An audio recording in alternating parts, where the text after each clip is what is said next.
Peut-être une remarque pour un intervenant ou une intervenante.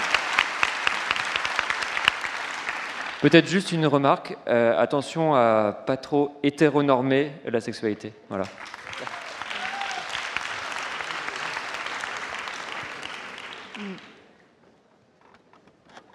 Bien sûr, ne pas avoir de représentation quant à l'identité de genre et l'orientation sexuelle de tous les patients qui rentrent dans nos cabinets. Bonjour, merci pour cette présentation. Alors c'est une question d'un jeune interne et du coup, ça se trouve, cette question se pose plus du tout après quand vous exercez.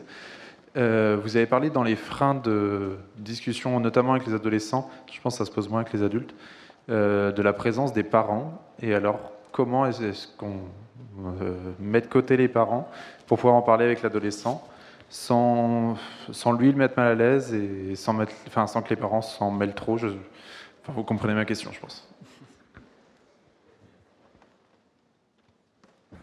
C'est bon, vous m'entendez ? Oui, je pense que ça s'adresse à moi. Alors, les parents, si vous voulez, ont l'attitude à avoir quand vous voyez un adolescent, c'est d'expliquer ce que j'essayais de vous dire dans la première étape de la consultation, de présenter le déroulé, en fait, en disant, voilà, il y a 3 temps, il y a un temps avec vous, il y a un temps sans vous, et puis à nouveau un temps avec vous. Et donc la sexualité, sauf si l'adolescent ou l'adolescente refuse de se séparer de ses parents, ça arrive parfois, on va se retrouver dans un face-à-face qui va nous permettre d'aborder ce thème. Et ensuite, il y aura beaucoup de questions sur « est-ce que vous allez le raconter à mes parents ?» Et donc là, c'est la confidentialité et puis les limites, parce que parfois, ce qu'ils nous racontent, c'est l'horreur. Et donc, il va falloir effectivement raconter ça à quelqu'un parce qu'on ne va pas pouvoir le garder. Donc ça, c'est le premier cas de figure, c'est de présenter dès le début le déroulé de la consultation adolescente. C'est-à-dire, il y a 3 temps. Et c'est comme ça que ça se passe. Alors, s'ils refusent, il ne faut pas hésiter à leur dire la prochaine fois, je le ferai comme ça. Hein. Ça passe ou ça casse. Voilà. Si les parents sont présents, moi, je pense qu'au bout d'un moment, il faut dire, voilà, moi, j'ai des thèmes spécifiques à aborder, dont celui de la sexualité, ce qui permettra de voir aussi le point de vue des parents. Parce que pour des régions culturelles, pour des régions éducatives, il peut y avoir effectivement des freins très importants au niveau de ces familles, ce qui n'empêche pas d'évoquer les violences, quelles qu'elles soient, et qu'au moins l'adolescent sache que vous vous y intéressez. Voilà, mais effectivement, les parents, on doit composer en pédiatrie et chez l'ado tout le temps avec eux. Et c'est important de le faire parce que même s'il se passe des drames, ils seront ressourcés à un moment. Alors, moi, je fais sortir les parents quasiment systématiquement quand je vois des ados. Alors, ils venaient beaucoup avant pour les certificats de sport, un peu moins parce que maintenant, c'est plus obligatoire. Mais je profitais de ces consultations-là pour aborder pas mal de sujets. Et avant que les parents sortent, je dis à haute voix, ce qui va se passer là, je reste secret. Et des fois, je rajoute en rigolant, même si tes parents me torturent, je ne dirai rien. Certains ados me croient directement et d'autres ont besoin qu'on en reparle après. Une fois que le parent est sorti, ils me reposent la question. Alors, c'est sûr, vous ne direz rien à mes parents, quoi que je dise. Ils ont besoin de ça, et donc on leur répète. Voilà. Et puis parfois, on peut parler avec d'eux, on peut aborder le sujet tout de suite, et puis parfois ils reviennent quelques temps après en disant « vous m'aviez posé une question, vous m'aviez dit ça, et aujourd'hui j'aimerais bien qu'on en parle ». Je leur dis aussi qu'ils peuvent revenir seuls ou m'appeler et que j'en parlerai pas aux parents.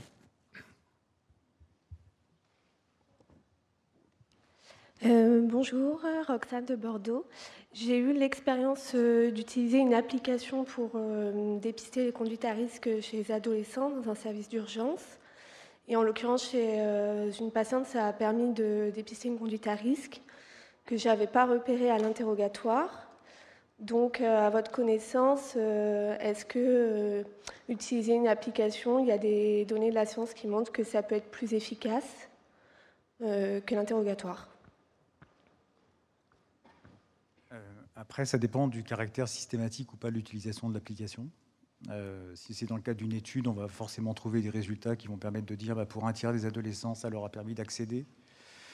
Il n'y a pas d'application, je ne sais pas quel type de conduite à risque dont vous parlez, mais en tous les cas, elles sont tellement nombreuses et multiples que si on doit envisager toutes les possibilités, c'est compliqué à formuler et puis à proposer parce que ça va être des temps de réponse monstrueux. Bon, je ne connais pas d'application aujourd'hui qui permet d'être présentée ou proposée à tous les adolescents. Par contre, après, si certains se saisissent de certaines applications, très bien. Ça, on ne va sûrement pas s'en plaindre. Vous pouvez nous dire laquelle c'est ? C'est El Pado. Je ne connais pas, mais bon, ça doit. D'accord. Je regarderai. Merci. Merci beaucoup. Bonsoir, Florian de La Réunion, je suis ici.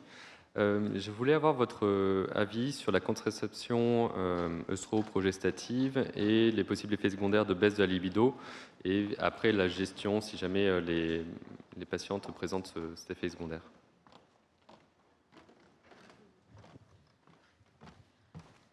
Alors, on trouve dans la littérature des données qui sont assez controversées par rapport aux pilules œstroprogestatives.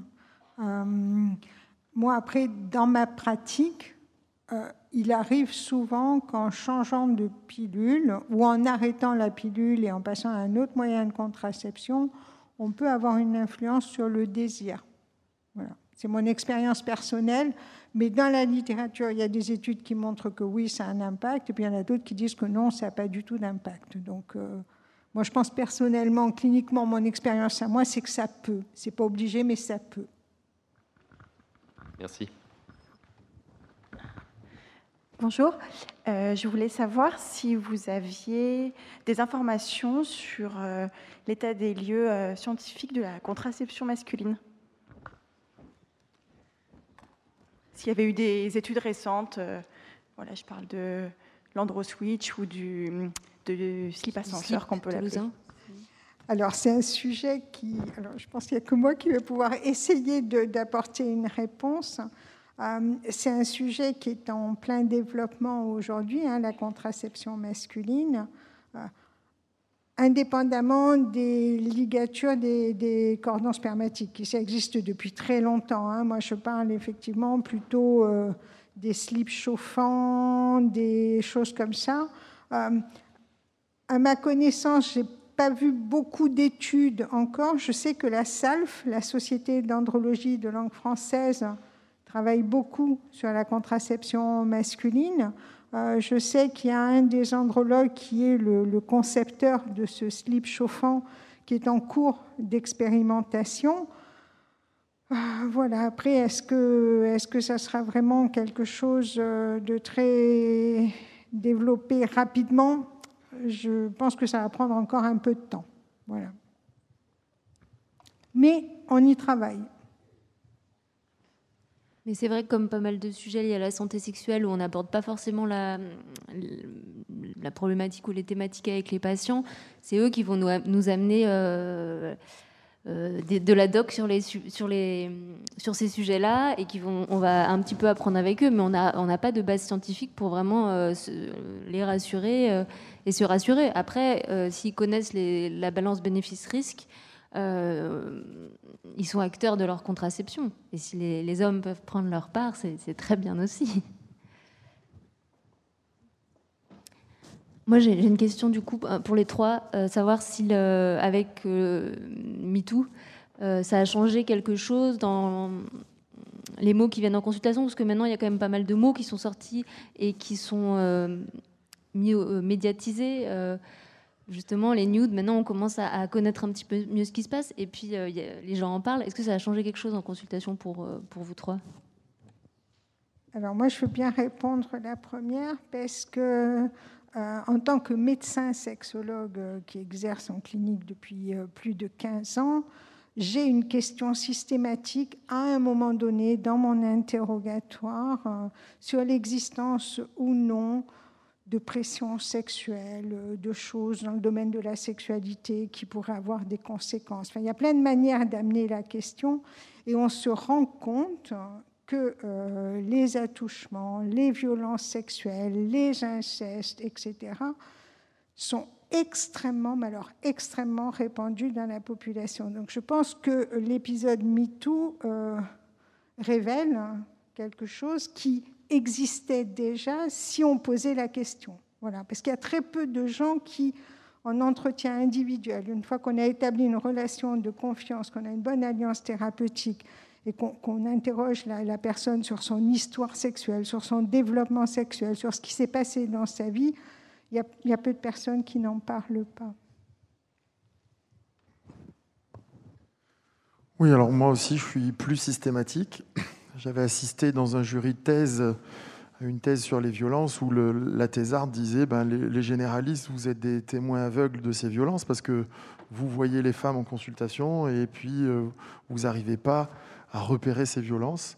Et donc, elle nous proposait d'être un peu plus systématique. Donc, depuis, je le suis. Et effectivement, on repère plus de choses. Et pour des patientes que j'avais vues plusieurs fois, où j'étais passé à côté. Bonjour, Ilham Najem, je suis médecin généraliste à Pantin, dans le 93. On parle beaucoup des patients victimes de violences sexuelles. Et on parle peu de auteurs de violences sexuelles. Comment vous abordez la question et qu'est-ce qu'on leur propose ? C'était pas le sujet de l'intervention de ce soir. C'est très intéressant. On pourra revenir l'année prochaine si vous voulez. Mais c'est vrai que le sujet de ce soir n'était pas du tout la prise en charge des violences sexuelles et des auteurs de violences sexuelles. Ça fait partie de la santé sexuelle. Tout fait partie de la santé sexuelle, sauf qu'en 15 minutes, on ne peut pas développer tout. Même moi, ce que je vous ai dit, c'est une infime goutte d'eau par rapport à tout ce qu'on pourrait dire. Je vous dis, l'enseignement du DU de sexologie, il prend 3 ans, 100 heures d'enseignement en moyenne par an, donc c'est 300 heures d'enseignement. On peut pas traiter tous les sujets en 15 minutes. Je suis d'accord que c'est très intéressant, mais c'est un sujet à part entière, ce que vous dites là, bien sûr. Merci beaucoup pour votre réponse. Personnellement, je n'ai pas eu de patients auteurs ou en tout cas qui m'en ont parlé.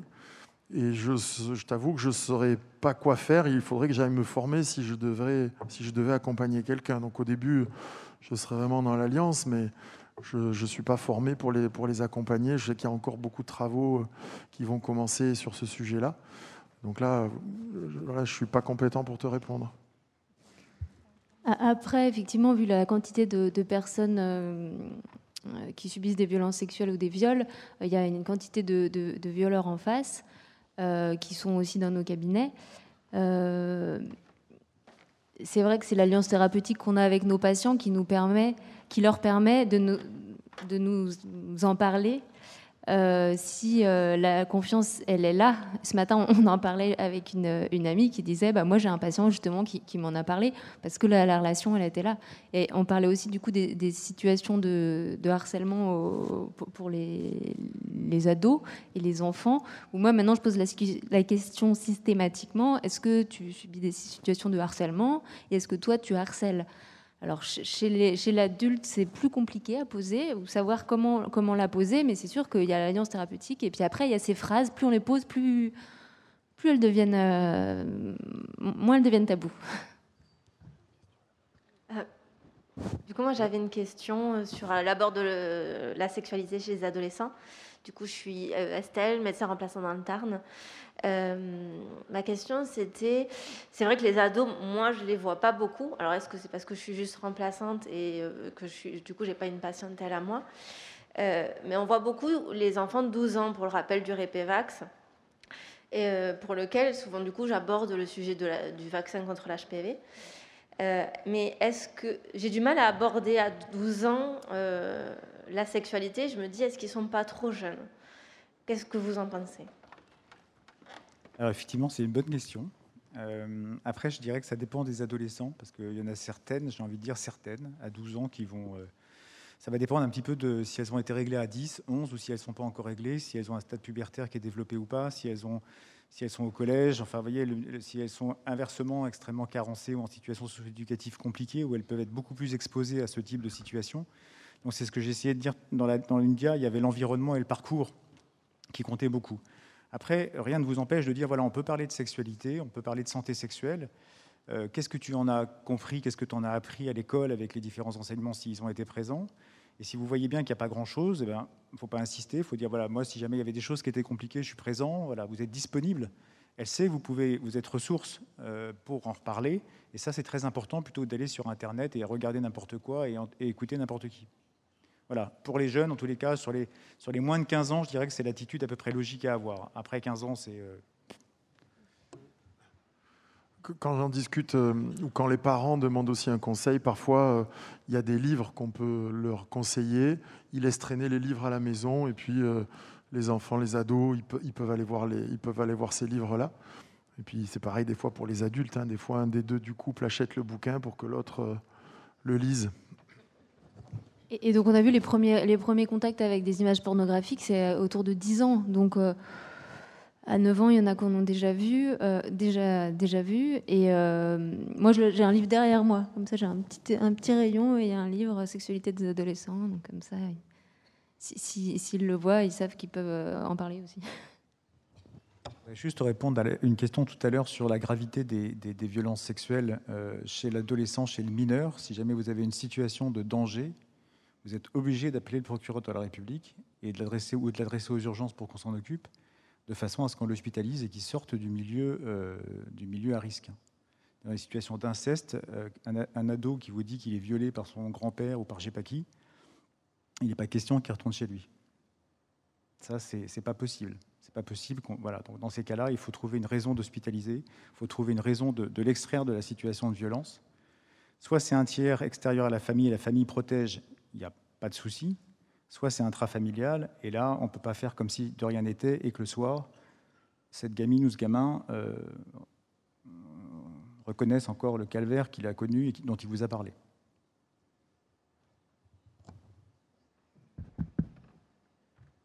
Bonsoir, merci pour votre présentation. Justement, à propos des violences sexuelles et conjugales, je sais que le cadre légal a un peu évolué dernièrement. Je voulais savoir si vous aviez des exemples de signalements de femmes majeures victimes de violences, mais qui ne souhaiteraient pas en parler. Des retours d'expérience. Qui ne souhaiteraient pas en parler à qui? Qui ne souhaiteraient pas signaler ce genre de choses. Oui, alors à partir du moment où la personne est majeure, c'est un choix qui lui revient, contrairement à une personne mineure où on est dans l'obligation de faire un signalement. Une femme majeure qui viendrait nous faire état de violence mais qui ne voudrait pas porter plainte, on ne peut pas porter plainte pour elle, ça c'est sûr. L'évolution de la loi, l'élément important et l'information à donner à ces femmes-là, c'est qu'aujourd'hui, le viol au sein du couple légitime établi, marié traditionnellement, est reconnu par la loi. C'est-à-dire qu'aujourd'hui, dans un couple marié, la femme a le droit de refuser un rapport sexuel si elle n'en a pas envie, et si le mari la force et l'oblige, ça passe sous le coup du viol. Le viol entre époux est reconnu par la loi. Donc ça, c'est une information que les gens n'ont pas souvent. Et le fait de leur donner cette information, généralement, ça calme beaucoup les ardeurs du mari. Ce qui a évolué, c'est que si vous voyez une femme pour qui la vie est en danger, vous devez lever le secret et prévenir. Donc s'il y a un danger vital pour la personne, maintenant la loi a évolué, on n'est plus tenu au secret médical, on doit faire un signalement. Il faut que sa vie soit en danger. Merci beaucoup à tous et merci à nos intervenants.